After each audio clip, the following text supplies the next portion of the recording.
Salut Victor Salut Florian. et bienvenue à tous dans ce nouvel épisode du Courrier de la Sterne. On se retrouve évidemment comme chaque semaine pour parler de notre information sur les oiseaux que nous avons découvert lors des 7 derniers jours.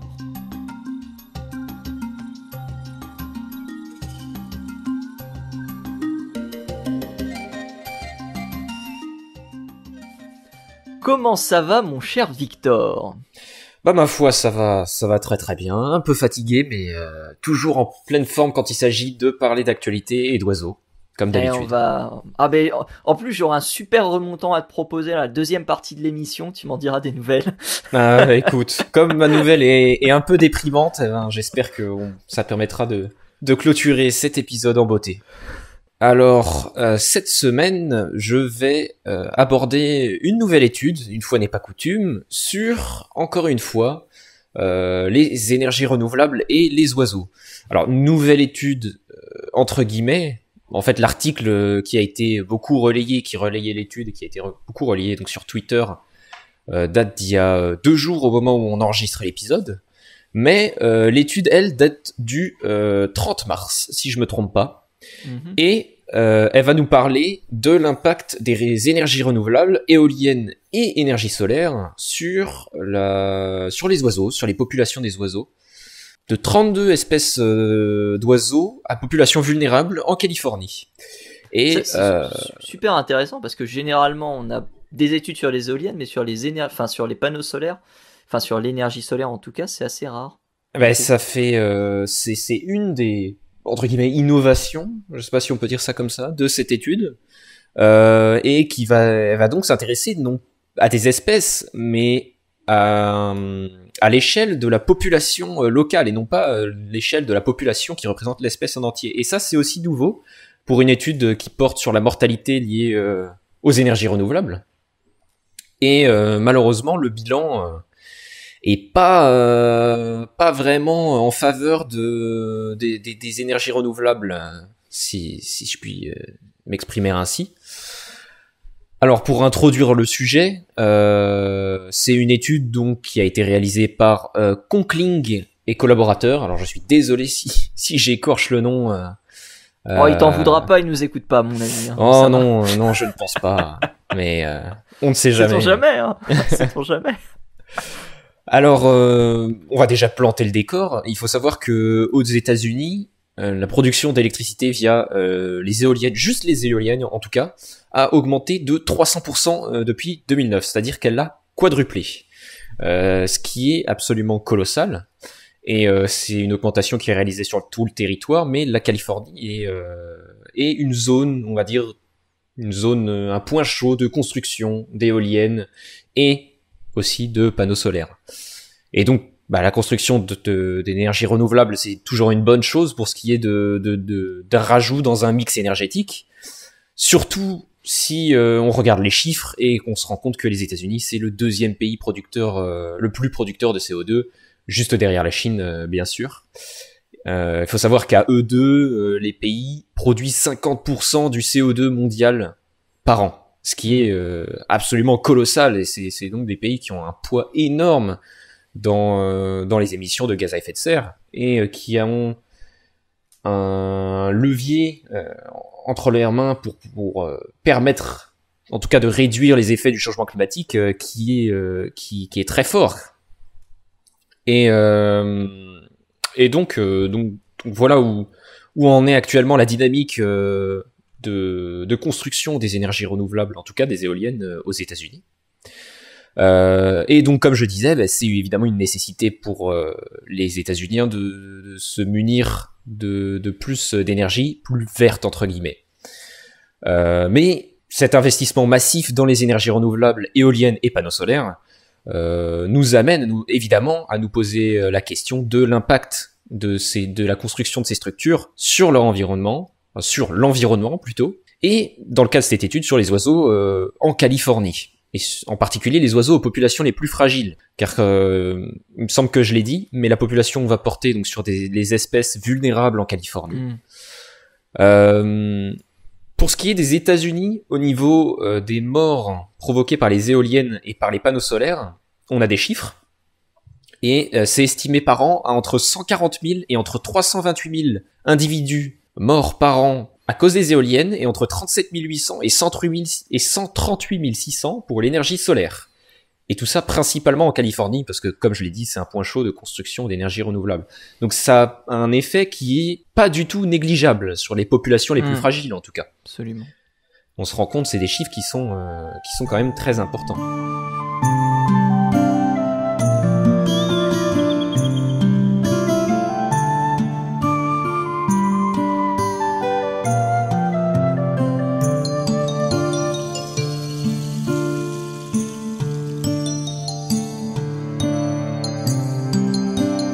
Et donc, pour regarder sur l'étude qui, elle, va porter sur la Californie, les auteurs ont calculé à l'aide d'une méthode bayésienne. Alors, on va pas rentrer dans les détails, retenez juste que c'est une méthode statistique particulière, voilà, qui est utilisée comme d'autres dans des études, et qui a des avantages et des inconvénients, bien sûr, comme toutes les techniques statistiques. Et donc, c'est une méthode qui a été appliquée sur les 32 espèces les plus fragiles de Californie. Là-dedans, on peut citer notamment la chouette effraie, par exemple, l'aigle royal, différentes espèces de géocoucou, ou encore le coulicou à bec jaune, et d'autres, évidemment.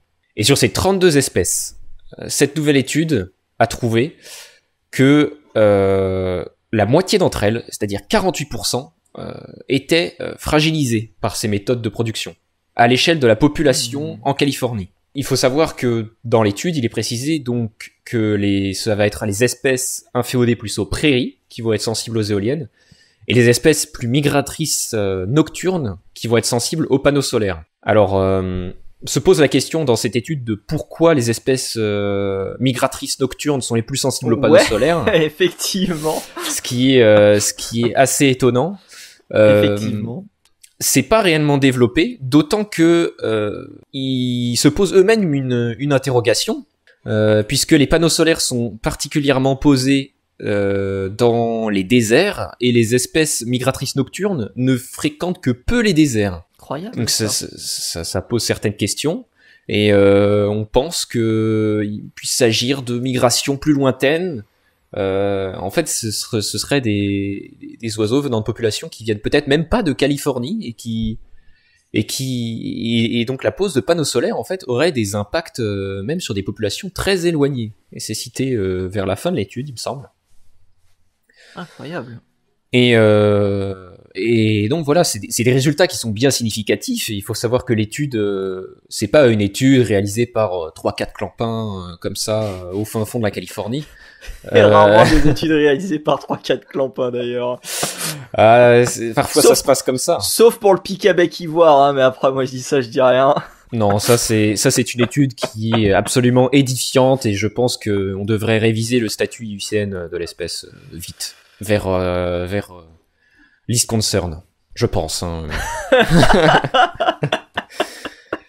Et donc ce que je disais, c'est que c'est une étude qui n'a pas été réalisée par une ou deux personnes avec des résultats peu significatifs. C'est une étude qui a été réalisée par une quinzaine de chercheurs, tous qui appartiennent à des universités différentes, et les résultats sont très significatifs. Quand on regarde au niveau des données, on s'aperçoit bien qu'il y a une perte et un risque pour les espèces les plus sensibles. Et donc, ces résultats nous font nous poser la question de la création pas de la création, mais de la réalisation, qu'il faudrait plus réaliser d'études, non pas à l'échelle de genre d'oiseaux ou de population, à l'échelle d'espèces d'oiseaux, mais peut-être plus à l'échelle de sous-populations, voire de populations plus locales, de régions dans les territoires qu'on souhaite suivre, pour éviter de fragiliser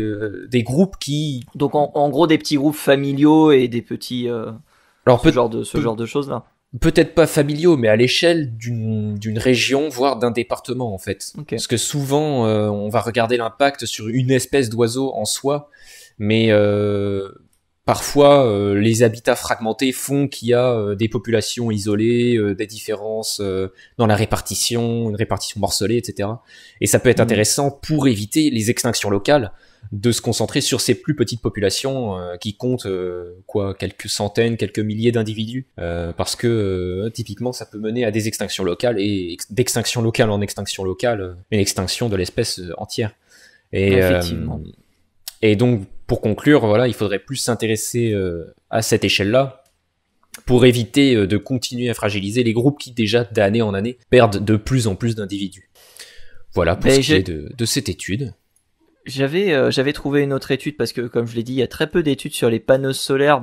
Une étude, t'as fait référence aux chiffres, à savoir 138 000. C'est une étude menée par Leroy Walton et son équipe. Leroy Walton Jr., peut-être qu'il y a eu un autre Walton ornithologue.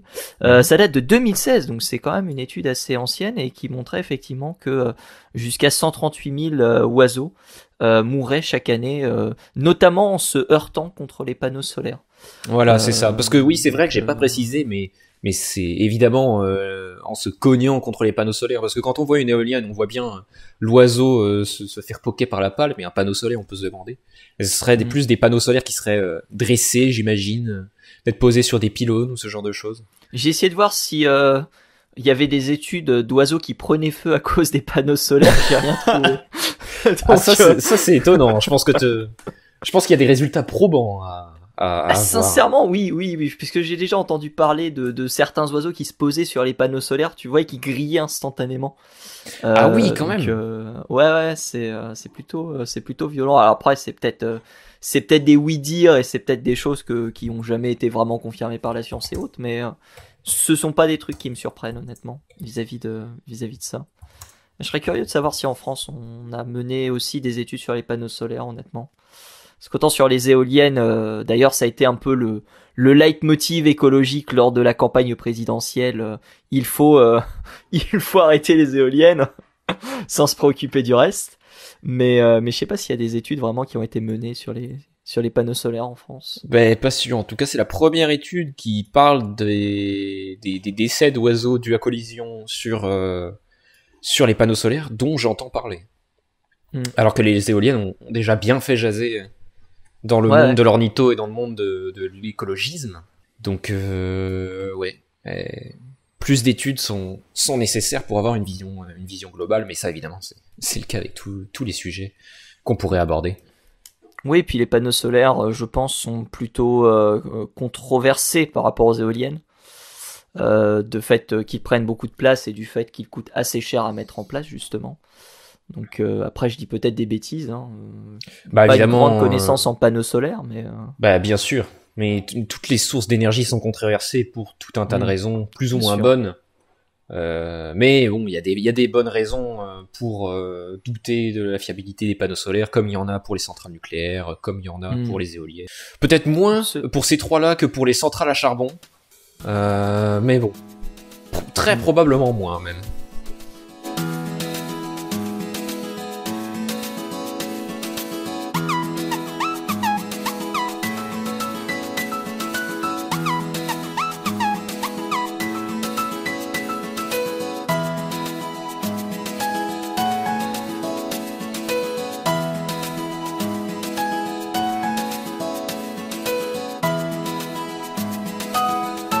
Eh bien, tout autre chose, mon cher Victor, puisque c'est à moi de parler de mon anecdote.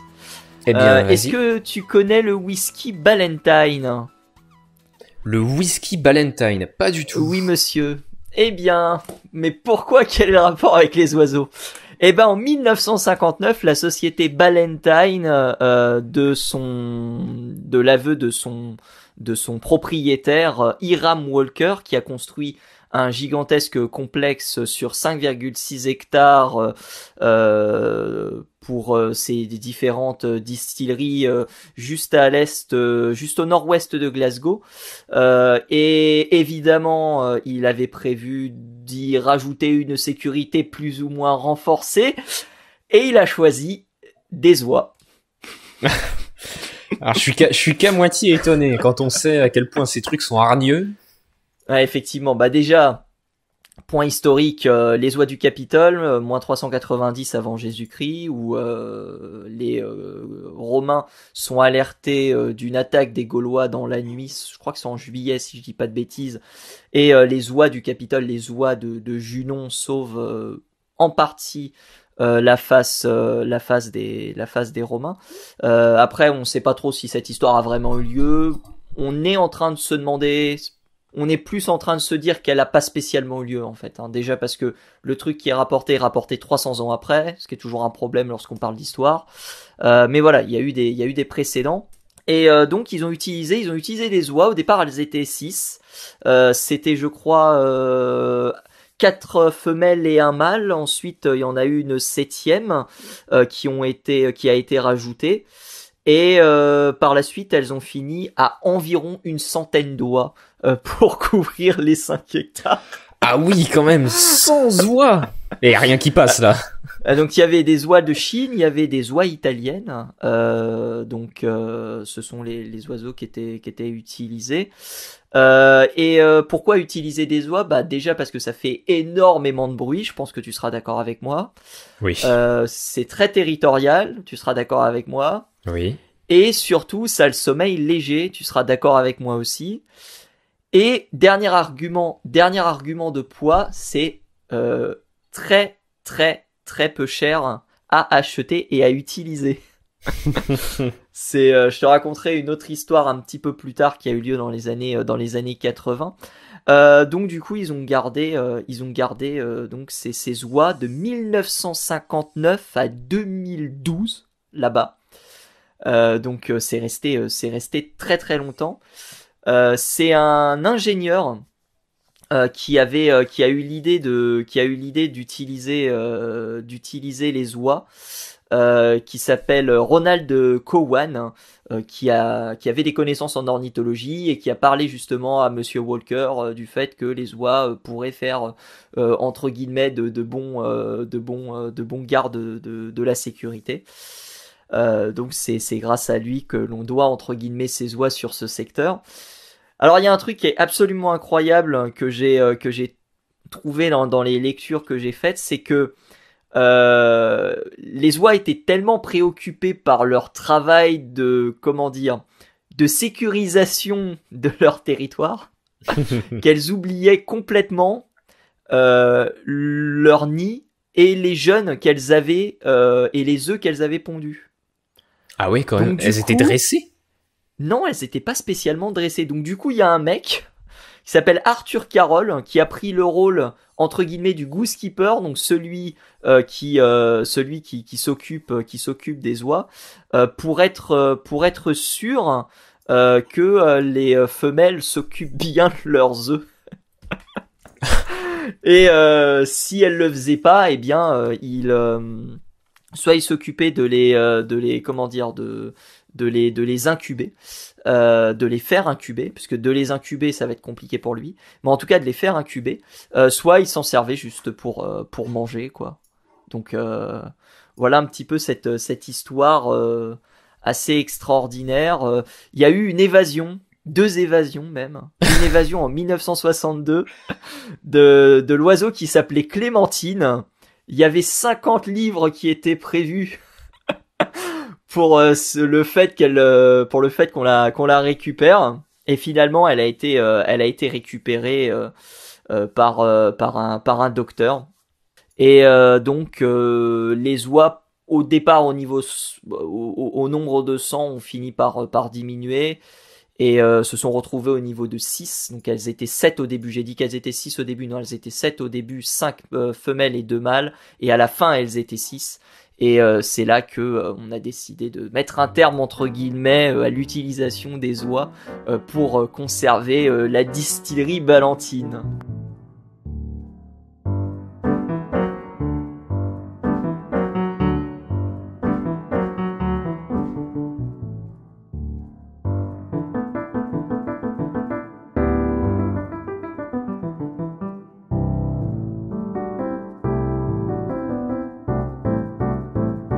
Incroyable. Ouais, ben quand même. On reste. Il y a une connexion entre le précédent épisode et celui-ci, entre nos deux sujets. Tu restes dans les anatidés Exactement. et puis je reste sur les énergies renouvelables. C'est formidable. Et je reste en Angleterre. Et tu restes en Angleterre. C'est presque Alors, comme si on avait fait exprès. Ouais. Non, c'était vraiment pas fait exprès. J'ai trouvé ça non, pas du formidable. En vrai, pourquoi les oies ont été, pourquoi les oies ont été n'étaient plus utilisées? Eh bien, tout simplement parce que les technologies les ont supplantées avec des caméras très performantes, avec des systèmes de sécurité de plus en plus perfectionnés, etc., etc. Quoi. Ça aurait été quand même formidable s'ils avaient pu conserver cette espèce de tradition durant tout le long. Ça aurait peut-être fait un argument de vente en plus. Eh ben, dis-toi amusant. qu'en Chine, c'est pas plus tard que l'année dernière, des oies étaient utilisées pour patrouiller aux frontières et repérer en fait les gens qui sortaient de la Chine pour passer au Vietnam, parce que la Chine était à l'époque dans une politique de zéro Covid. Donc plutôt les gens qui viennent du Vietnam pour aller en Chine, et donc les oies étaient chargés justement d'alerter à la frontière le passage des intrus, quoi. Donc il y a eu de ça. Et puis 1986, ce sera ma dernière anecdote en lien avec cette histoire. On est en RFA, donc on est en Allemagne. Et c'est donc les États-Unis qui décident d'acheter des oies, 25 oies qui sont achetées par les États-Unis pour défendre entre guillemets la frontière ouest de Berlin. Et ils ont été tellement contents du résultat qu'ils en ont acheté 900. Ah purée la vache. Et tu sais pour combien ils en ont eu? Non. 25 000 $. 25 de l'époque, $. Certes, mais 25 000 $ quand même. Incroyable. Mais les dollars de l'époque valent bien plus que les dollars de maintenant, il me semble. Donc ça, je sais pas du tout. Faudra vérifier. Si, je te garantis. Vis-à-vis de ça.